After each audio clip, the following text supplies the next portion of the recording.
Hollywood has a secret it spends millions to keep. Two-thirds of the men you've watched on screen for decades were quietly losing their hair, and then, just as quietly, they weren't. What happened between those two moments is a story no publicist will ever put in a press release. 1. Steve Carell and the Season 1 mystery. If you watch the American version of The Office from the very beginning and pay close attention, you will notice something subtle but unmistakable. In the pilot episode and throughout much of the first season, Michael Scott, played with extraordinary comic brilliance by Steve Carell, sports a hairline that is noticeably receding. The temples are thin, the crown shows early signs of diffuse thinning, and the overall texture of his hair lacks the volume and density that would become his signature look in later seasons and projects. By the time Carell was starring in major theatrical releases and appearing on red carpets around the world, his hair told an entirely different story. Fuller at the temples, denser through the mid-scalp, and styled with the kind of casual confidence that only comes when you are no longer worried about camera angles catching your thinning zones. The transformation was quiet but complete. Hair restoration experts who have commented publicly on the matter point to what appears to be a carefully executed FUE procedure, likely performed between the first and second seasons of the show. The result integrated so naturally with his existing hair that most viewers never noticed the change. They simply accepted that Michael Scott looked a little different as the show found its footing. In reality, it was Steve Carell who had quietly found his. What makes his case so interesting from a technical standpoint is the consistency.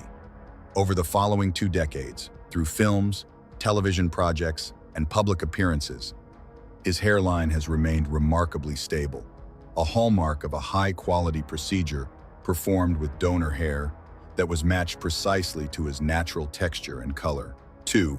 Bradley Cooper and the temple restoration. In the early 2000s, Bradley Cooper was a good-looking young actor trying to make his mark in an extraordinarily competitive industry. He had the charisma, the range, and the ambition, but photographs from that period reveal something that his later image would largely erase. His temporal recession was pronounced.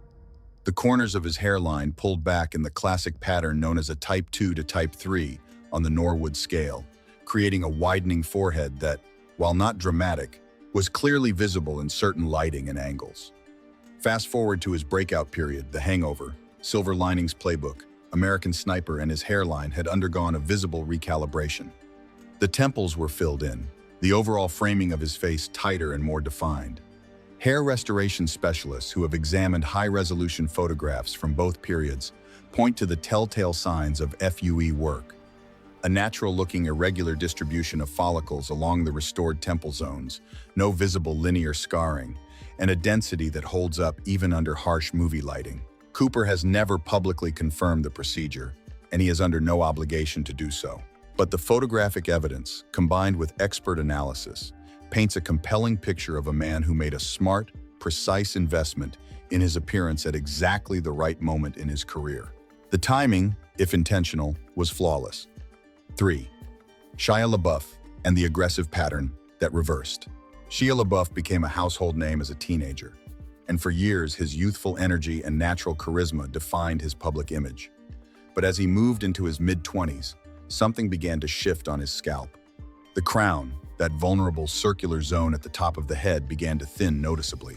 Combined with temporal recession that was progressing at a faster pace than most men his age, he appeared to be heading towards significant hair loss well before his 30s. What happened next surprised many observers. Rather than the continued progression that typically defines untreated androgenetic alopecia, LaBeouf's hair appeared to stabilize and then actually improve. The crown filled in, the temples held their position, and his overall density returned to levels that seemed inconsistent with his genetic trajectory. Hair restoration professionals analyzing the case suggest a combination approach. Likely a course of medical therapy, finasteride, and minoxidil being the most commonly used options, combined with 1 or possibly 2 FUE sessions targeting the most affected zones. The medical intervention would have helped preserve existing follicles, while the surgical component restored what had already been lost. It is a strategy increasingly used by younger patients who catch their hair loss early enough to intervene effectively. LaBeouf's case is particularly instructive because it illustrates something important. Hair restoration is not exclusively a tool for men who have already lost significant coverage. When used proactively, it can halt a trajectory that otherwise seems inevitable. 4. Joel McHale, and refreshing honesty. In a world where celebrity hair transformations are almost universally shrouded in silence and carefully managed denial, Joel McHale stands as a genuinely refreshing exception. The star of NBC's beloved comedy series Community and longtime host of The Soup has spoken openly and humorously about his decision to pursue surgical hair restoration. "I had 3 procedures," he has acknowledged in interviews, with the kind of self-deprecating candor that has always been central to his comedic persona. "Without them, I would be as bald as a billiard ball." The admission is casual, matter-of-fact, and completely devoid of shame, which is precisely why it resonates so strongly with audiences. McHale's willingness to discuss the subject openly has done something valuable that goes far beyond his own personal narrative. It has helped normalize a conversation that most men, celebrity or otherwise, are reluctant to have. The stigma surrounding hair restoration is gradually fading, but it fades faster when someone with McHale's platform simply tells the truth without making it a dramatic confession. From a clinical perspective, his results are genuinely impressive. 3 procedures suggest a comprehensive approach, likely an initial session to establish a new hairline, a second to build density, and a third to refine and complete the overall picture. The outcome is a hairline that appears entirely natural and has held up well over the years, allowing McHale to age gracefully on screen without the distraction of visible thinning. 5. Jamie Foxx and the descending hairline. Most people, as they age, see their hairline gradually recede, moving further back on the scalp as the years pass. Jamie Foxx presents one of the more visually striking counterexamples in Hollywood. A hairline that, rather than retreating with age, appears to have actually moved forward and straightened into a clean, precise edge that would be virtually impossible to achieve through natural means alone. Early photographs of Foxx show a hairline that was already relatively well positioned, but with the slight natural irregularity and recession at the corners that most men carry into their 30s. Comparing those images to more recent appearances reveals a forehead border that is not only better preserved than one would expect given his age, but also more geometrically precise, the kind of clean, even line that hair restoration surgeons aim for when designing a new hairline for a younger-looking result. Hair design is, in fact, one of the most artistically demanding aspects of the restoration process. A surgeon must not only implant follicles with technical precision, but also make aesthetic decisions about where the hairline should sit, how much of a natural irregularity to introduce so it does not look artificial, and how to frame the face in a way that will remain flattering as the patient continues to age. When the work is done well, as it appears to be in Foxx's case, the result is a hairline that enhances rather than disrupts. 6. Chris Pratt and the Marvel makeover. When Chris Pratt was cast as Peter Quill in Marvel's Guardians of the Galaxy, it was the kind of transformative opportunity that changes an actor's life entirely. What followed is now one of Hollywood's most discussed physical transformations. Months of intense training that turned a lovably chubby Andy Dwyer into a sculpted, shirtless action hero. But alongside the physical conditioning, those who pay close attention noticed a parallel shift that received considerably less coverage. His hairline underwent a quiet but meaningful recalibration. Earlier photographs of Pratt, particularly from his Parks and Recreation years, show a hairline that was beginning to show signs of recession, particularly in the temporal corners. As he stepped into the spotlight of a major franchise, those areas appeared to stabilize and fill in, creating a more youthful framing for a face that was now expected to carry enormous commercial weight. The logic is straightforward. If you are going to spend months transforming your body for a role that will be seen by hundreds of millions of people across multiple films, ensuring that your hairline supports, rather than undermines the overall presentation, is a natural extension of that investment. For Pratt, the result contributed to an overall aesthetic package that served him well through multiple blockbuster appearances. 7. Tom Hanks and the subtle density shift. Tom Hanks occupies a unique position in this conversation because he is not a man typically associated with vanity or image management. His entire brand is built on authenticity, relatability, and a kind of everyman warmth that makes audiences trust him instinctively. And yet, hair restoration specialists who have studied his appearance over the decades point to something subtle but consistent.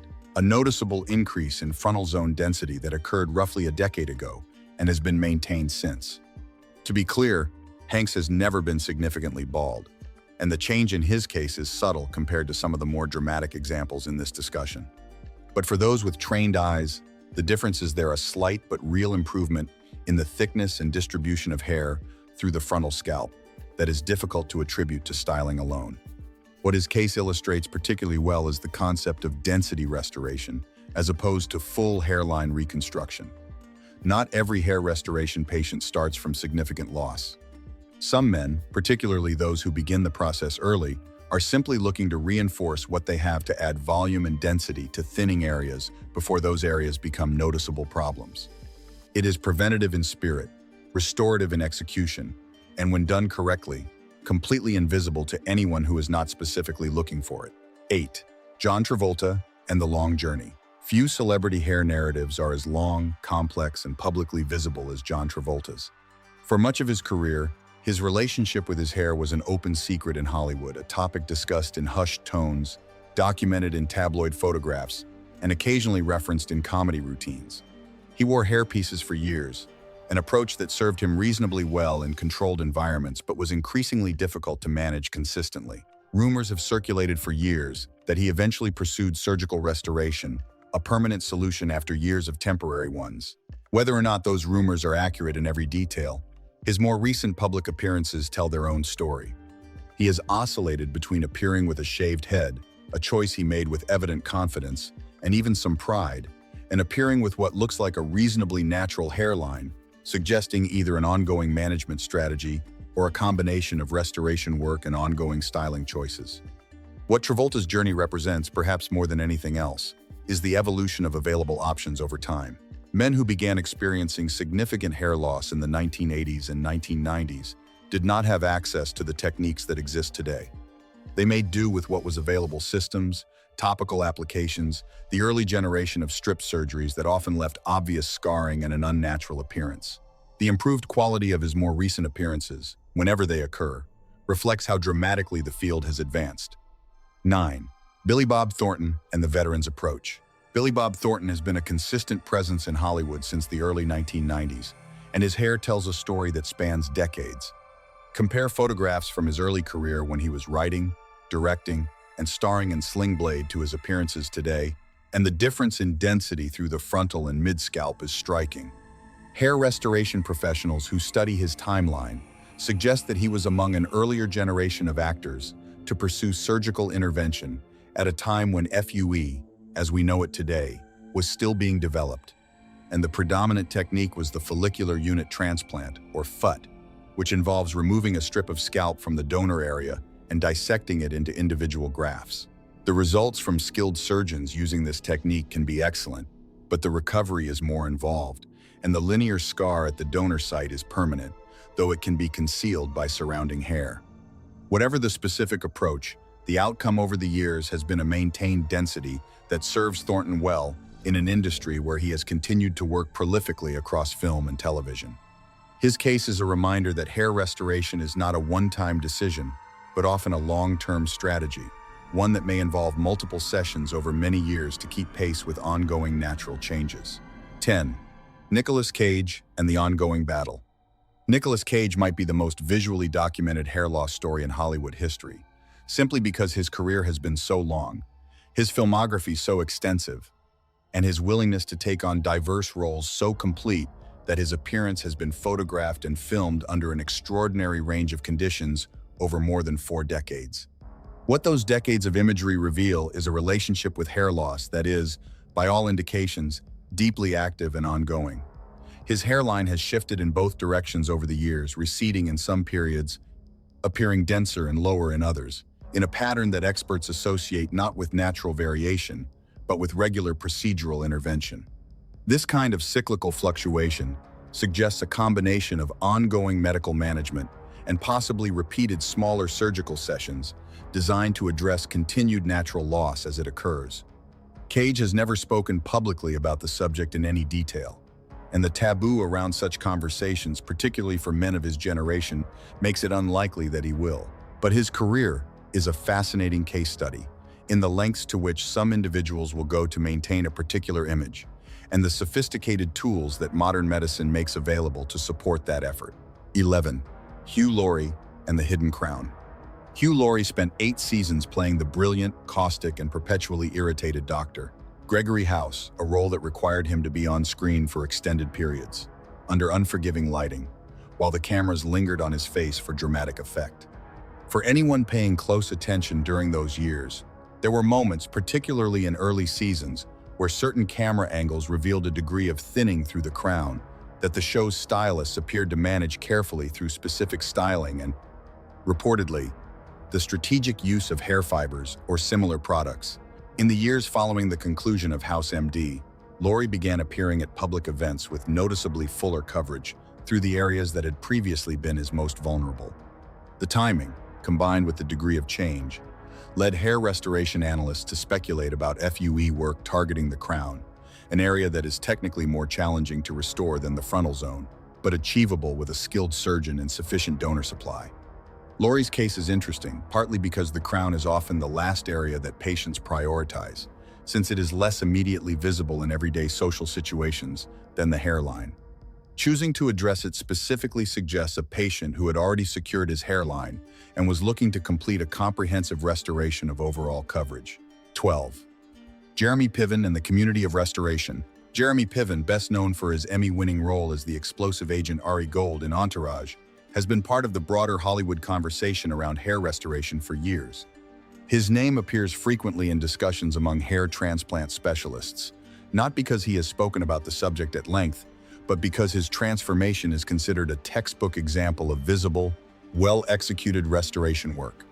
His case also opens a broader conversation about the network of men in the entertainment industry who have collectively normalized the procedure not through public statements, but through the quiet accumulation of examples. When a musician like Chris Martin of Coldplay, an artist whose public image is built on creative authenticity rather than physical glamour, is identified by specialists as having stabilized his own hairline, it signals something important. Hair restoration is no longer exclusively the domain of actors whose careers depend on their appearance. It has become a personal wellness choice made by men across a wide range of professions and public roles. 13.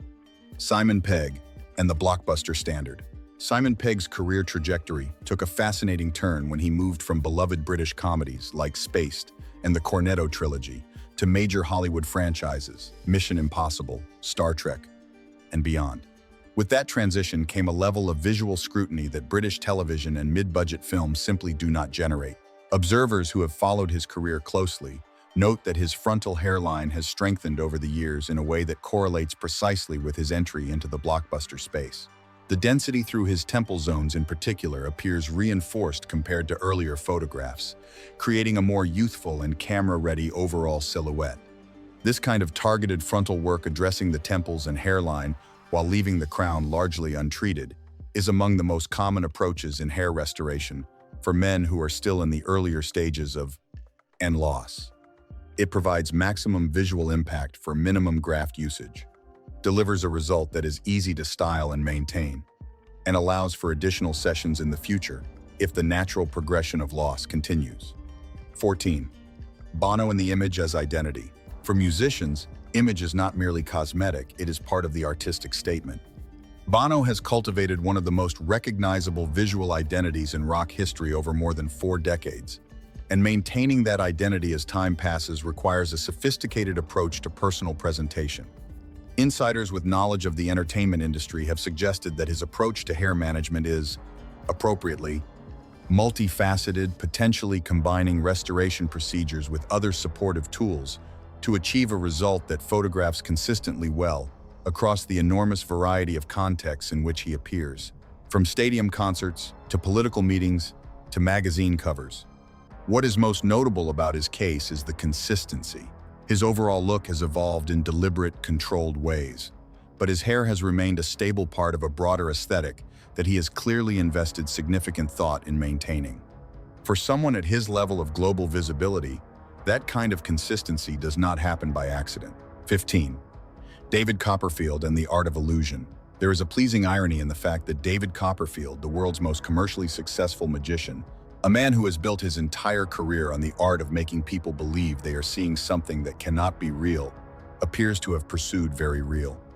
very surgical means of maintaining the appearance of a full head of hair well into his 60s. The density of his hair at an age when most men of similar genetic heritage would show significant thinning has prompted consistent commentary from hair restoration professionals. The natural appearance of the result is itself a kind of illusion. The best hair restoration work is invisible, precisely because it mimics nature so effectively. In Copperfield's case, the craftsmanship involved appears to be of a high order, producing results that hold up under the theatrical lighting of his Las Vegas performances, as well as in everyday photographs. His case makes a broader point about the advancing standard of the field. The stigma around hair restoration is partly rooted in the history of obvious, unnatural-looking results, the hair plug era, that left many early patients with results that were easy to identify and difficult to wear with confidence. Modern FUE, performed by skilled surgeons using refined technique, produces results that even trained observers cannot always identify with certainty. The illusion, in that sense, is complete. 16. A.J. McLean and the power of transparency. A.J. McLean of the Backstreet Boys has been one of the most open voices among celebrities when it comes to discussing personal struggles and personal choices. His decision to pursue hair restoration fits within a broader pattern of honest self-examination that has characterized much of his public communication in recent years. "It was the best investment I ever made in my confidence." He has said a statement that cuts to the heart of why hair restoration matters to so many men beyond the purely cosmetic dimension. Hair loss, for many people, is not simply about appearance. It is about the quiet, daily erosion of confidence that comes from seeing a reflection that does not match the internal sense of self. Restoration, in that context, is not vanity. It is a recalibration, a way of bringing the exterior into alignment with the interior. McLean's openness, like McHale's, serves an important function beyond his own story. It gives permission particularly to younger men who are beginning to experience loss and feel isolated in that experience, to consider options that previous generations either did not have or felt unable to discuss. Would you like me to adjust the tone to be more editorial and magazine style, or lean it more toward an informational, educational format for a specific platform or audience?